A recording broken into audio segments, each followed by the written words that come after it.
Hi hello నమస్తే. Hi, welcome to Anoreddy vlogs.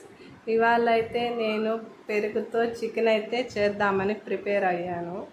Next అయితే మా ఆయన 1 kg అయితే చికెన్ తీసుకొచ్చాడు.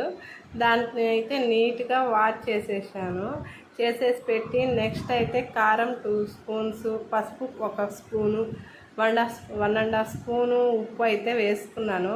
నెక్స్ట్ అయితే అల్లం పేస్ట్ అయితే నేను ఇంట్లోనే ప్రిపేర్ చేసుకుంటాను, బయట అయితే తెచ్చుకోను. మ్యాక్సిమం వీలైనంత వరకు ఇంట్లోనే అయితే అల్లం పేస్ట్ అయితే ప్రిపేర్ చేసుకుంటాను, ఎందుకంటే స్మెల్ బాగుంటుంది. బయట అల్లం పేస్ట్ అయితే నల్లగా ఉంటుంది, మనం చేసుకుంది చాలా పచ్చగా బాగా స్మెల్ వస్తూ బాగా ఉంటుంది. అందుకోసం అయితే ఇంట్లోనే రెడీ చేసుకుంటాను. నెక్స్ట్ అయితే పెరుగు అవన్నీ వేసేసి బాగా మిక్స్ చేసేసాను. చికెన్కి అయితే బాగా పట్టేటట్టు బాగా కలిపేసి వేసాను. నెక్స్ట్ అయితే గ్యాస్ వెలిగించేసి దాని మీద అయితే ఒక ప్యాన్ పెట్టేసి ఒక గిన్నె నిండా అయితే ఆయిల్ వేసుకున్నాను. ఆయిల్ వేసుకున్న తర్వాత అయితే నెక్స్ట్ అయితే దానికి మనం మసాలాలు ఉంటాయి కదా, చెక్క, మొగ్గ, లవంగం, అనాస పువ్వు ఇవైతే వేసేసుకున్నానండి. వేసేసుకున్న తర్వాత నెక్స్ట్ అవి వేగిన తర్వాత 2 ఆనియన్స్ అయితే ముందుగానే కట్ చేసి పెట్టేసుకున్నాను. ఒక టమాటో, పచ్చిమిర్చి అయితే లేదండి, మీరుంటే వేసుకోవచ్చు. ఇంకా వేగిన తర్వాత అయితే ఆనియన్ అయితే కట్ చేసి ఉన్నా కదా, అవి కూడా ముక్కలు వేసేసానండి. అవి బాగా వేగిన తర్వాత కొంచెం లైట్గా వేగిన తర్వాత అయితే నెక్స్ట్ టమోటా అయితే వేసుకున్నాను. టమోటా కూడా వేసుకున్న తర్వాత అది కూడా బాగా కొద్దిగా బ్రౌన్ కలర్ వచ్చేదాకా వేగిన తర్వాత అయితే మనం ముందుగా కలిపి పెట్టుకున్నాం కదండి చికెన్, అదైతే వేసేసాను. అది వేసి బాగా కలబెట్టిన తర్వాత నెక్స్ట్ అయితే మూత పెట్టేసుకున్నాను. అలా మూత పెట్టేసి కొద్దిగా మీడియం ఫ్లేమ్లో పెట్టేసి ఉంచానండి, ఎందుకంటే మనం హై ఫ్లేమ్లో పెడితే అడుగు మాడిపోద్ది. అదే మీడియం ఫ్లేమ్లో అలా స్లోగా కాకుండా అలా హెవీ కాకుండా మీడియం ఫ్లేమ్లో కానీ పెట్టామనుకోండి, చికెన్ అయితే బాగా వాటర్ బయటకు వస్తాయి, బాగా మగ్గుతుంది. ఇంకా అందుకోసం అయితే మీడియం ఫ్లేమ్లో అయితే పెట్టేశాను. నెక్స్ట్ 5 మినిట్స్ తర్వాత మళ్ళీ ఒకసారి మూత తీసి అయితే చూశానండి, చికెన్లో వాటర్ అన్నీ అయితే బయటకు వచ్చేస్తున్నాయి. బాగా అయితే కలిపేశాను. నెక్స్ట్ మళ్ళీ కలిపేసి అయితే మూత పెట్టేశానండి.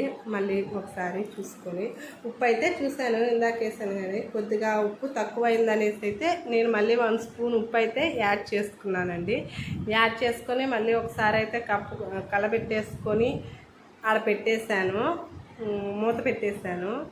ఇంకా మళ్ళీ అలా ఇంకొకసారి కలుపుకుంటూ 5 మినిట్స్కి ఒకసారి అలా ఉంచుకొని వాటర్ అయితే ఏం యాడ్ చేయలేదండి, ఎందుకంటే దాంట్లోనే వాటర్ వచ్చాయి, గ్రేవీగా ఉంటుంది బాగా అనేసి అయితే వాటర్ అయితే ఏం యాడ్ చేయలేదు. నెక్స్ట్ అయితే మళ్ళీ ఇంకొకసారి అయితే మూత తీసేసి, ఇంతలో మా పిల్లలు అయితే తెగ అల్లరి చేస్తూ ఉన్నారండి. వాళ్ళ సండే కదా, ఇంట్లోనే ఉన్నారు, నా సైడ్ చూస్తూ ఉన్నారు ఎప్పుడెప్పుడు అవుద్దా చికెన్ అనేసి. నెక్స్ట్ అయితే నేను మళ్ళీ చికెన్ ఒకసారి ఓపెన్ చేసి మూత తీసి కలబెట్టేసానండి. ముందుగా అయితే నేను దానికోసం అనేసి ధనియాల పొడి అయితే ప్రిపేర్ చేశాను. ధనియాలు అయితే ఏం చేసి తెల్లగడ్డ అయితే మిక్సీ పట్టి పక్కనైతే ఉంచుకున్నానండి. నెక్స్ట్ ఒకసారి కలపెట్టి అదైతే వేసుకున్నాను. ధనియాల పొడి ఇంకా మనం రోట్లో కానీ దించుకున్నాం అనుకో ఇంకా చాలా బాగుంటుందండి ధనియాల పొడి. ఇంకేం చేస్తాం, ఇక్కడైతే రోల్ లేదనేసి మిక్సీకి పట్టేసి అయితే నేను వేసాను కొంచెం ధనియాల పొడి. నెక్స్ట్ చికెన్ మసాలా, కొంచెం గరం మసాలా వేసేసి ఒకసారి బాగా కలుపుకున్నానండి. అలా కలుపుకున్న తర్వాత మళ్ళీ మూత పెట్టేశాను. ఇంకా 10 మినిట్స్ దాకా బాగా మనం మీడియం ఫ్లేమ్లోనే ఉడికించుకుంటే చికెన్ అనేది బాగా ఉడుకుతుంది, అడుగంటకుండా బాగా గ్రేవీగా ఉంటుందండి.